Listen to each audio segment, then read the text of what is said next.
نحمده ونصلي على رسوله الكريم اما بعد فاعوذ بالله من الشيطان الرجيم بسم الله الرحمن الرحيم رب اشرح لي صدري ويسر لي امري واحلل عقدة من لساني يفقهوا قولي.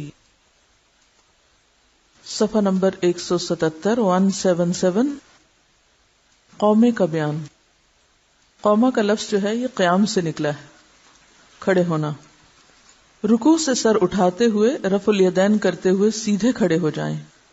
اگر آپ امام یا منفرد ہیں تو رکوع سے قومہ میں جاتے وقت یہ پڑھیں سمع اللہ لمن حمدہ. اللہ نے اس کی سن لی جس نے اس کی تعریف کی. تعریف کرنے والے نے کب کی تھی؟ نماز میں کب؟ ابتدا میں، دعائے استفتاح میں، پھر اس کے بعد سورۃ الفاتحہ میں، پھر اس کے بعد قرآن کی قرات کی صورت میں بھی، اور پھر رکوع کی تسبیحات میں. تو سمع اللہ لمن حمدہ یہ کہنا کیا معنی رکھتا ہے؟ یہ کیوں کہا جاتا ہے؟ یہ کیوں کہنا چاہیے؟ ایسا کیوں کہنا چاہیے؟ جب آپ کہتے ہیں یہ تو کیا سوچ کے کہتے ہیں؟ بتائیے مجھے. کیا سوچ کے کرنا چاہیے؟ کیا سوچ کے کہنا چاہیے؟ کیا احساس اس وقت ہونا چاہیے؟ اصل میں یہ یقین ہونا چاہیے کہ جو کچھ میں بول رہا ہوں، جو کچھ میں کہہ رہا ہوں، جو حمد و ثنا میں کر رہا ہوں، وہ میرا رب سن رہا ہے. سمع اللہ لمن حمدہ. اگر آپ کے اندر اس وقت یہ احساس اور شعور ہوگا تو حمد و ثنا میں دل بھی کتنا لگے گا، ذکر اور شوق سے آپ کریں گے. اور اگر مقتدی ہیں تو یہ کہیں، یعنی امام جب سمع اللہ لمن حمدہ کہہ چکے تو پیچھے والوں کو کیا کہنا چاہیے؟ ربنا ولک الحمد. اور ایک روایت میں یہ بھی آتا ہے کہ حمدن کثیرن طیبا مبارکن فیہ. کیا معنی ہے اس کا؟ اے ہمارے رب تیرے ہی واسطے تعریف ہے. اور اگر مقتدی ہیں تو یہ کہیں ربنا ولک الحمد حمدن کثیرا طیبا مبارکن فیہ. اے ہمارے رب تیرے ہی واسطے تعریف ہے، بہت زیادہ تعریف، پاکیزہ اور بابرکت تعریف. حضرت رفاعہ بن رافع رضی اللہ عنہ روایت کرتے ہیں کہ ہم رسول اللہ صلی اللہ علیہ وسلم کے پیچھے نماز پڑھ رہے تھے. جب آپ نے رکوع سے سر اٹھایا تو فرمایا سمع اللہ لمن حمدہ. پس ایک مقتدی نے کہا ربنا ولک الحمد حمدا کثیرا طیبا مبارکا فیہ. پھر جب آپ صلی اللہ علیہ وسلم نماز سے فارغ ہوئے تو فرمایا بولنے والا کون تھا؟ یعنی کس نے یہ کلمات پڑھے؟ آپ نے نہیں سکھائے تھے یہ کلمات، اس نے والہانہ انداز میں کہہ دیے. اللہ کی محبت میں اس کے منہ سے یہ کلمات نکلے. ایک شخص نے کہا یا رسول اللہ میں تھا. آپ نے فرمایا میں نے 30 سے زائد فرشتے دیکھے جو ان کلموں کا ثواب لکھنے میں جلدی کر رہے تھے. عام طور پر تو کرام کاتبین میں ایک دائیں اور ایک بائیں ہوتا ہے نا، اور کچھ فرشتے عبادت گاہوں میں، علم کی مجلسوں میں حاضر ہوتے ہیں اور وہ گواہ بھی ہوتے ہیں. واپس جا کر اللہ تعالیٰ کے پاس گواہی دیتے ہیں کہ لوگ کیا کر رہے تھے، اور وہ لکھتے بھی ہیں. تو اب آپ دیکھیے کہ ذکر کی یہ قسم جو ایک والہانہ انداز میں ہو، اللہ کی یہ تعریف جو بے اختیار دل کی گہرائیوں سے نکلی ہو اور اتنے خوبصورت الفاظ میں ڈھل گئی ہو، وہ اللہ تعالیٰ کو کتنی پیاری ہوگی اور اس کے فرشتوں کے نزدیک وہ کتنی اہم ہے. لہذا انہوں نے اس کو فوراً اٹھانے کی، لکھنے کی کوشش کی. آپ صلی اللہ علیہ وسلم کو تو فرشتے دکھائے جاتے تھے نا، آپ اللہ کے پیغمبر تھے، اور آپ نے وہ چیزیں دیکھ کر یقین کے ساتھ آگے لوگوں کو بتائیں. اب یہاں ایک بات یہ بھی سمجھ لیجئے کہ آپ صلی اللہ علیہ وسلم کی موجودگی میں ایک کام کا کیا جانا اور پھر آپ کا اس پر تعریف کرنا یا اسے اپروو کرنا یا اس پر خاموشی اختیار کرنا، یہ تو درست ہے، یہ دین میں اضافہ نہیں، کیونکہ آپ کا اپروول ہے اس پر. یہ بھی حدیثی کی ایک قسم ہے. یہ عمل پھر سنت بن جاتا ہے جو آپ کی موجودگی میں ہوا اور آپ نے اس کو کنفرم کر دیا. لیکن اگر آج کے دور میں کوئی شخص نماز میں اس طرح کے اضافے کرنا شروع کر دے اپنی مرضی سے، تو کیا یہ جائز ہوگا؟ کیوں؟ فرق کیا ہے؟ یہ کیوں بدعت بن جائے گا اور وہ کیوں سنت بن گیا؟ یہ عمل کسی بھی چیز کی ایکسپٹنس کا، یہ ریجیکشن کا، صرف آپ صلی اللہ علیہ وسلم ہی کی موجودگی میں ہو سکتا تھا. آپ ہی کو یہ اختیار تھا. مجھے یا آپ میں سے کسی کو یہ اختیار نہیں کہ ہم کوئی بات ایسی عبادات کے اندر ڈال کے اسے کہیں یہ بھی بڑی اچھی لگ رہی ہے اور اس سے بھی بڑی خوبصورتی ہو رہی ہے اور یہ کام بھی کر لینا چاہیے. مثلا اگر آج ہم میں سے کوئی خوبصورت دعائیں بنا کے نماز میں یا وضو کے وقت یا کسی اور وقت میں شامل کر لے تو یہ عمل سنت نہیں قرار پائے گا، یہ پھر دین میں اضافہ ہوگا کیونکہ دین مکمل ہو چکا ہے. ہاں، نماز کے علاوہ آپ اللہ کی حمد و ثنا اور تعریف کے جو بھی کلمات کہیں، جس انداز سے آپ کو اپنے رب پر پیار آئے، وہ آپ کا اور آپ کے رب کا معاملہ ہے. کیونکہ ذکر کی ایک قسم تو وہ ہے جو ہمیں ایک خاص انداز میں سکھا دی گئی، یا تو آپ صلی اللہ علیہ وسلم نے خود اس کو کیا، آپ کو پڑھتے ہوئے، آپ کو کرتے ہوئے لوگوں نے دیکھا، یا پھر یہ کہ آپ کی موجودگی میں ہوا اور آپ نے اس کو پسند فرمایا. لیکن اس کے بعد ہمیں اس بات کا پابند نہیں کیا گیا کہ ہم صرف اور صرف اسی انداز میں ذکر کریں. ہم اس کے علاوہ بھی اللہ کی محبت میں اللہ کو جس انداز سے چاہیں یاد کریں، بشرطے کہ وہ انداز شریعت سے ٹکراتا نہ ہو، اس کے مخالف نہ ہو. کیونکہ ذکر کیا ہے؟ اللہ کی یاد، اور اس پر کوئی قید تو نہیں نا کہ آپ اللہ کو اس طرح یاد نہ کریں، اس طرح یاد نہ کریں.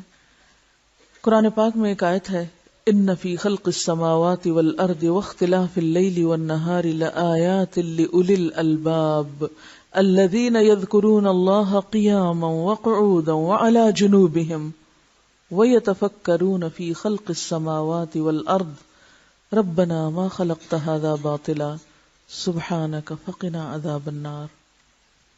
اس آیت میں ذکر اور فکر دونوں ساتھ ساتھ شامل ہیں. تو اس سے پتہ یہ چلتا ہے کہ ذکر فکر کے بعد پیدا ہوتا ہے، یعنی غور و فکر سے ذکر آتا ہے. جو شخص جتنا زیادہ اللہ کی مخلوقات میں غور و فکر کرے گا، کیونکہ یہ جتنی بھی چیزیں آپ کو نظر آتی ہیں نا، آپ باہر نکل جائیے، آسمان، ستارے، پھول، پھل، پتے، جو کچھ بھی اللہ کی قدرت میں سے ہے، یہ سب کیا ہے؟ عالم ہے نا. عالم کس کو کہتے ہیں؟ جہان کو. عالم کا لفظ بھی علم سے ہے، عین لام میم. ما یعلم بہ، جس سے کوئی چیز جانی جائے. تو یہ ساری نشانیاں کس کی پہچان کے لیے ہیں؟ اللہ کی. تو ان میں سے جس چیز کی طرف بھی آپ توجہ کریں گے، حتیٰ کہ سوکھے پتوں کی طرف بھی آپ توجہ کریں گے، تو دل میں کس کی یاد آئے گی؟ تو پھر آپ ذکر صرف مسجد میں جا کے کیا کریں گے یا صرف اندھیرے کمرے میں کریں گے؟ نہیں. کہاں کریں گے؟ اور ہر حالت میں. نبی صلی اللہ علیہ وسلم کے بارے میں آتا ہے، کان یذکر اللہ فی کل احیانہ، آپ ہر وقت اللہ کو یاد کرتے رہتے تھے. اور اس آیت میں بھی کیا آتا ہے؟ بے شک آسمان و زمین کی پیدائش میں، رات اور دن کے اختلاف میں عقل والوں کے لیے نشانیاں ہیں. کون ہیں عقل والے؟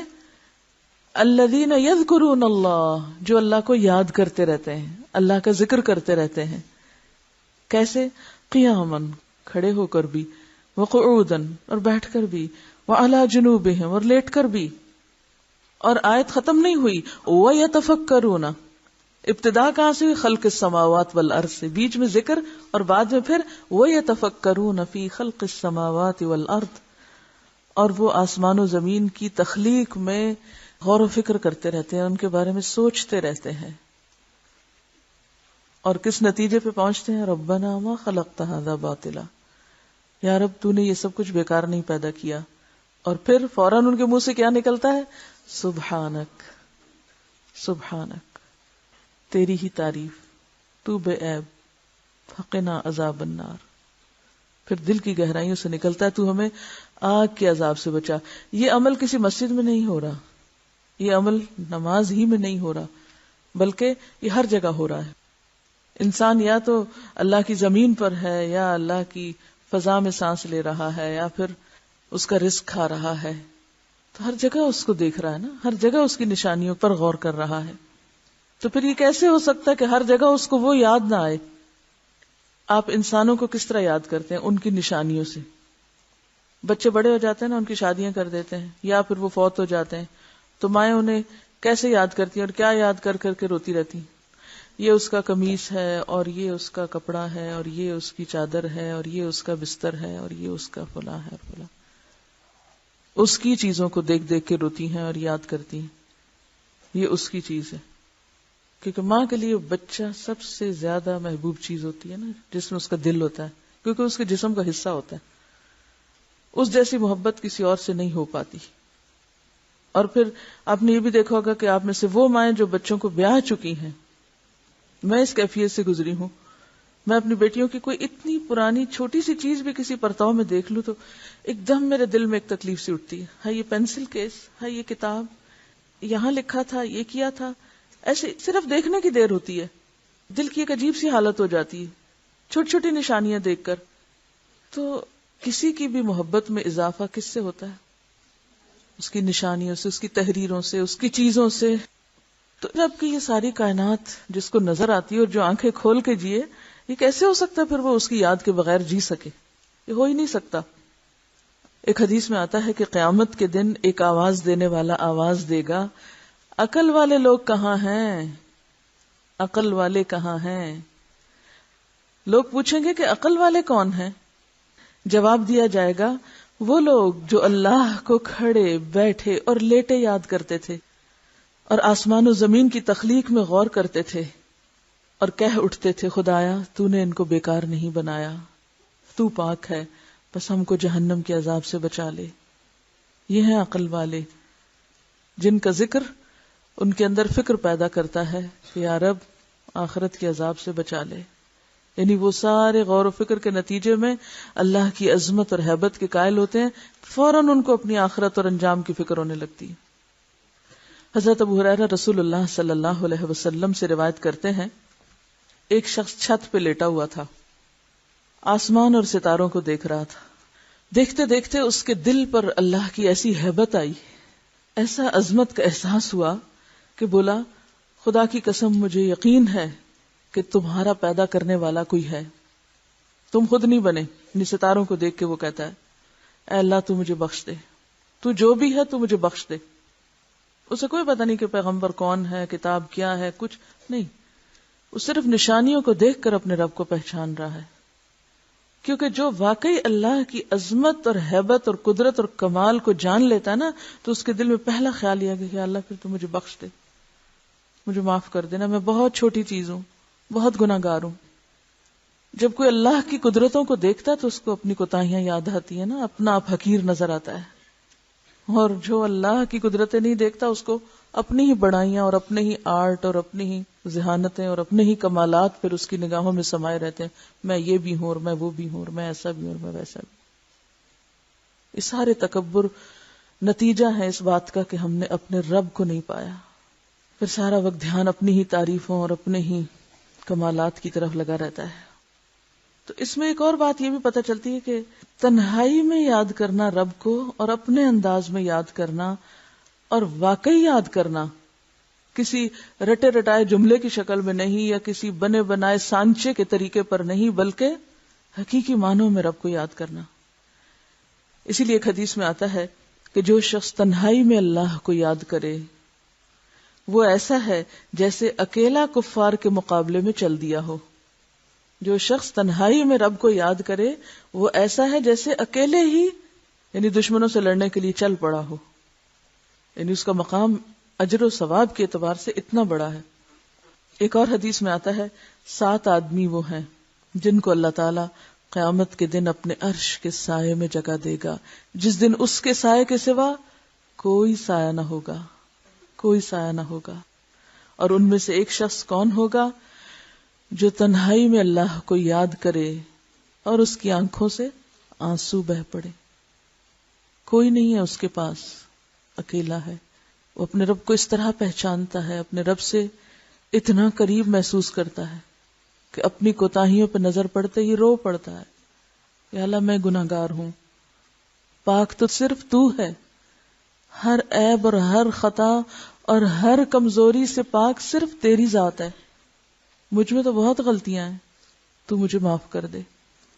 اسی لیے ایک اور حدیث میں آتا ہے، حضرت عائشہ رضی اللہ تعالی عنہا فرماتی ہیں نبی صلی اللہ علیہ وسلم نے فرمایا اللہ کی وہ مخفی یاد جس کو فرشتے بھی نہ سن سکیں، یعنی اتنی گہرائی میں اللہ کی یاد اور اللہ کی طلب کہ جس کو فرشتے بھی نہ سن سکیں، اس کا ثواب 70 درجہ زیادہ ہے.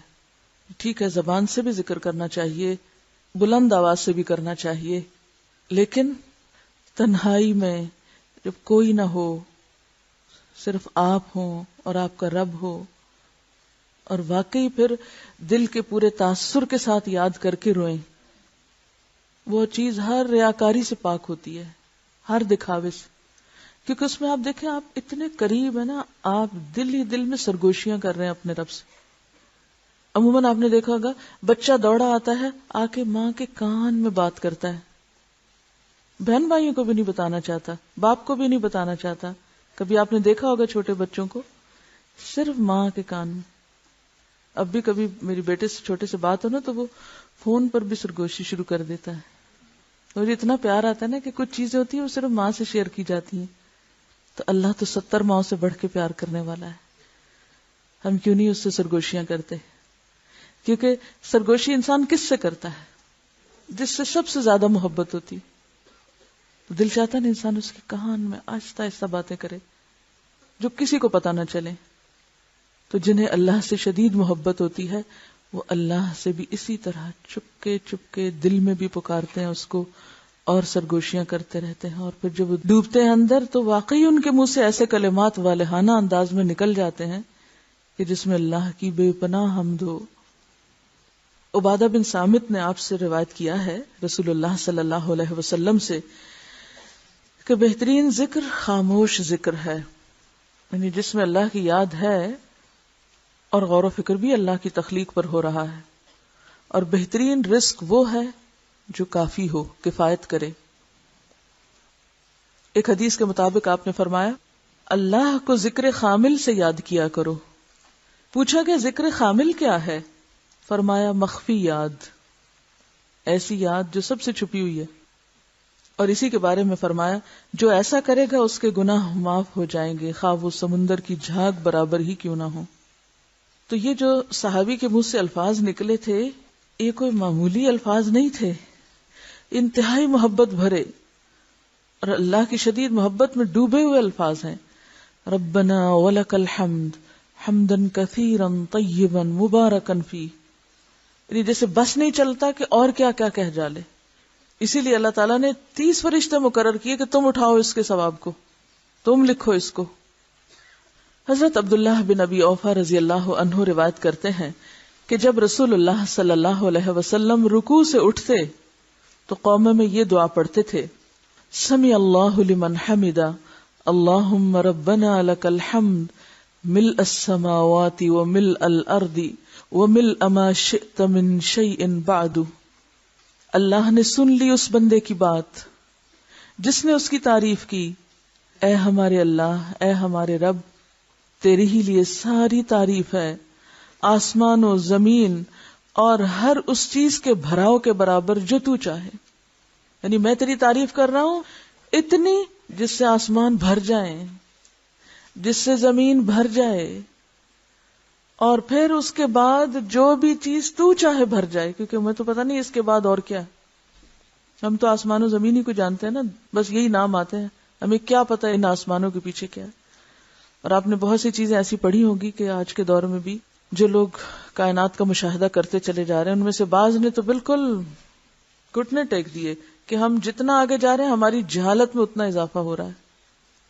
تو اسی لیے آپ صلی اللہ علیہ وسلم کس طرح اللہ کی تعریف کرتے تھے، وَمِلْءَ مَا شِئْتَ مِنْ شَيْءٍ بَعْدُ، کہ اللہ اس کے بعد اپنی تعریف سے تو جس چیز کو چاہے بھر دے، وہ تیرے علم میں ہے کہ وہ کیا کچھ ہے. حضرت ابو سعید خدری رضی اللہ عنہ فرماتے ہیں کہ رسول اللہ صلی اللہ علیہ وسلم جب اپنا سر رکوع سے اٹھاتے تو یہ دعا پڑھتے تھے ربنا لک الحمد ملء السماوات والارض وملء ما شئت من شيء بعد اهل الثناء والمجد احق ما قال العبد وكلنا لك عبد اللهم لا مانع لما اعطيت ولا معطی لما منعت ولا ينفع ذا الجد منك الجد۔ اے ہمارے پروردگار، ہر قسم کی تعریف صرف تیرے لیے ہے، آسمانوں اور زمین اور ہر اس چیز کے بھراؤ کے برابر، یعنی ہر وہ چیز بھر جائے جو تو چاہے، اور بندے نے جو تیری تعریف اور بزرگی کی وہ تیرے لائق ہے، وہ تجھے زیبا ہے، ہم سب تیرے ہی بندے ہیں۔ اے اللہ، کوئی روکنے والا نہیں اس چیز کو جو تو نے دی، اور کوئی دینے والا نہیں اس چیز کو جو تو نے روک دی، اور دولت مند کو دولت مندی تیرے عذاب سے نہیں بچا سکتی۔ کسی کی دولت اور دنیا کی نعمتیں اسے اللہ کے عذاب سے نہیں بچا سکتی۔ اللہ کو کسی کی دولت کی کوئی پرواہ نہیں۔ کس قدر خوبصورت الفاظ ہیں تعریف کے یہ، لیکن ہم اپنی لا علمی کی وجہ سے ان سے محروم ہیں۔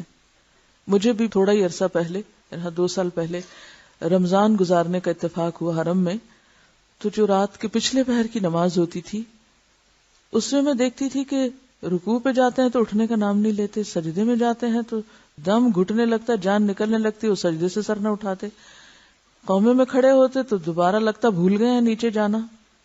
تو میں کہتی تھی اتنا کیا پڑھتے ہیں؟ اس کے بعد مجھے تجسس ہوا اور یہ دعائیں پھر میں نے یاد کی۔ زندگی ایسے ہی گزر گئی، توجہ ہی نہیں کی اس طرف۔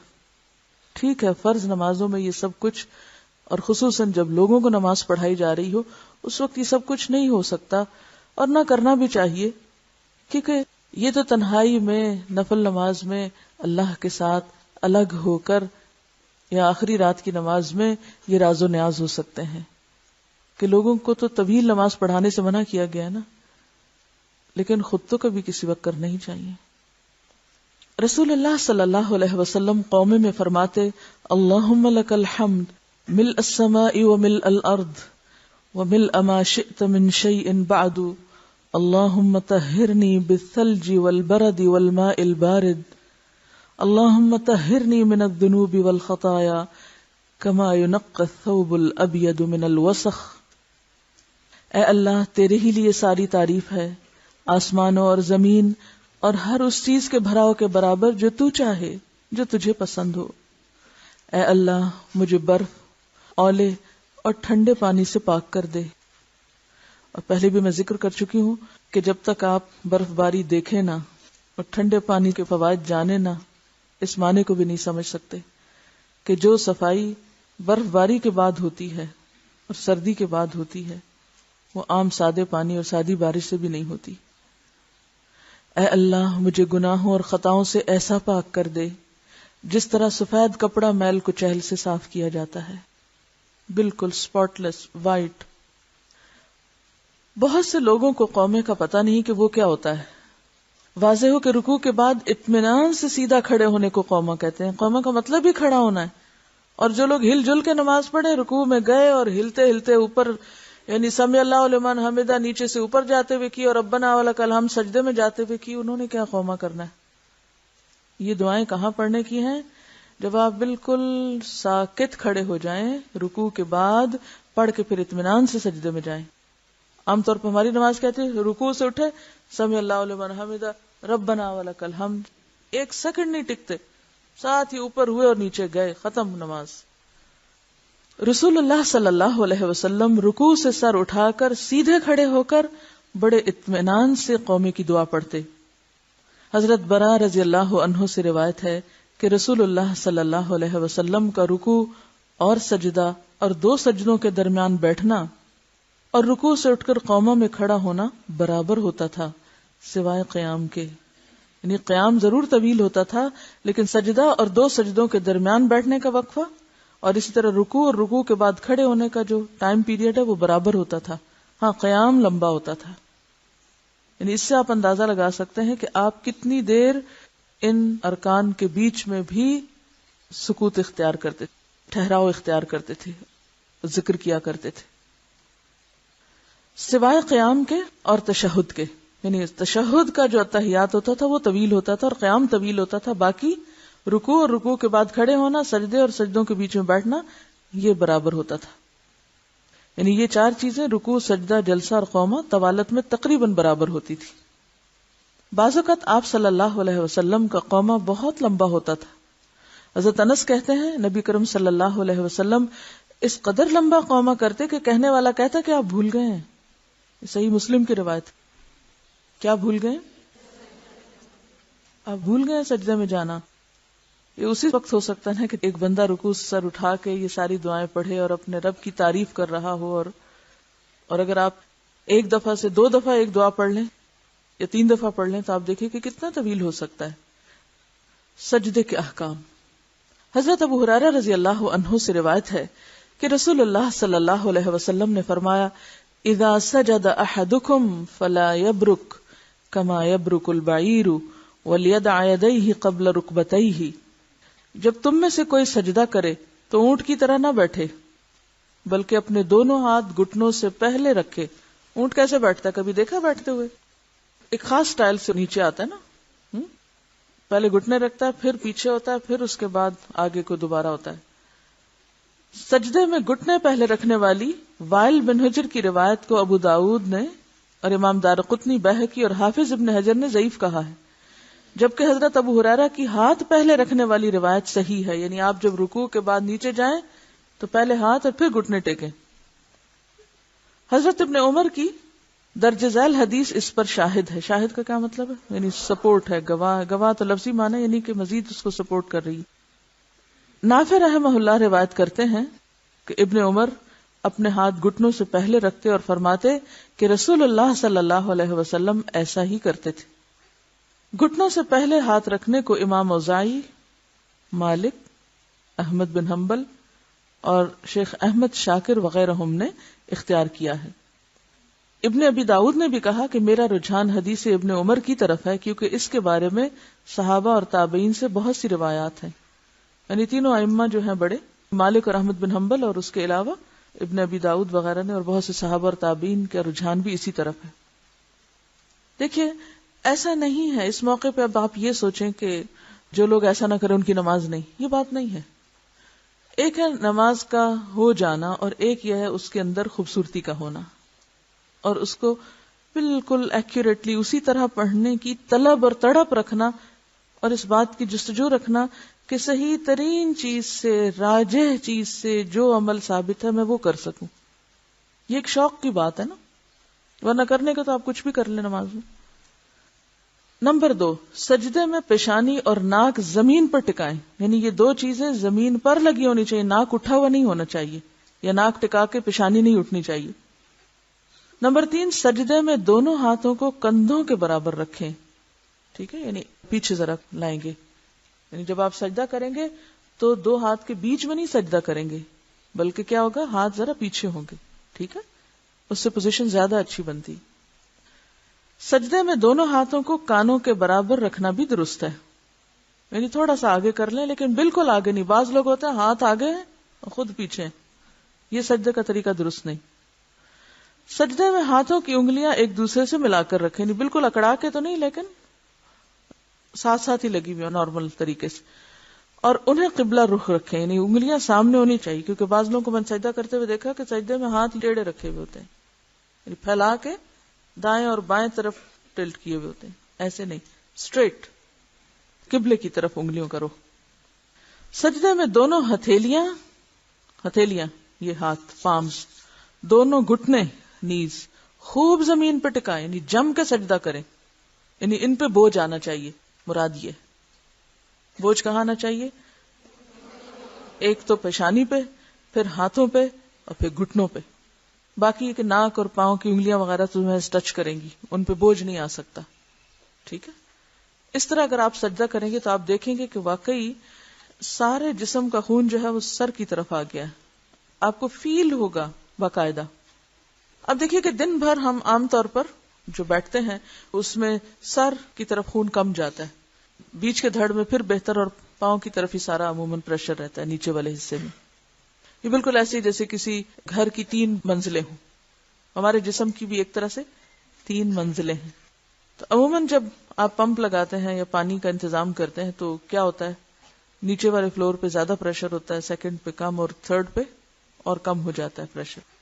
تو ہمارا جو ہارٹ ہے وہ بھی جب بلڈ پمپ کرتا ہے تو ہمارے سر کی طرف عموماً کم خون جاتا ہے۔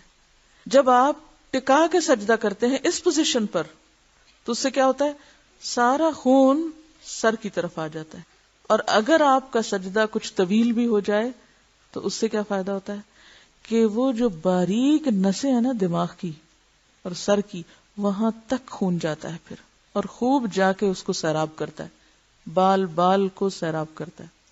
لہذا چہرے کی جھریاں، بالوں کے مسائل، دماغ کی کمزوری، حافظے کی خرابی، ان سب چیزوں کا علاج ہو جاتا ہے اس میں، جب پورا خون دماغ کو جاتا ہے۔ ایک امریکی ڈاکٹر نے کہا تھا، میرا دل چاہتا ہے کہ سارے ملک میں مسلمانوں جیسی نماز لاگو کر دوں، لازم کر دوں۔ کسی نے پوچھا کیوں؟ اس نے کہا کہ دن میں 5 دفعہ اس طرح سر کو زمین پہ ٹکانا جو ہے یہ بہترین ایکسرسائز ہے۔ ہماری نمازیں ہمیں صحیح فائدہ کیوں نہیں دیتی؟ کیونکہ طریقہ بھی درست نہیں ہوتا۔ مختلف رکن ادا کرتے وقت نماز کے جو اصل مسنون طریقہ، اگر آپ اس کو 100% فالو کریں تو نتائج بھی 100% ہوں گے۔ ہم جتنے % فالو کرتے ہیں اس کو اتنے % ہی نتیجہ بھی نکلتا ہے۔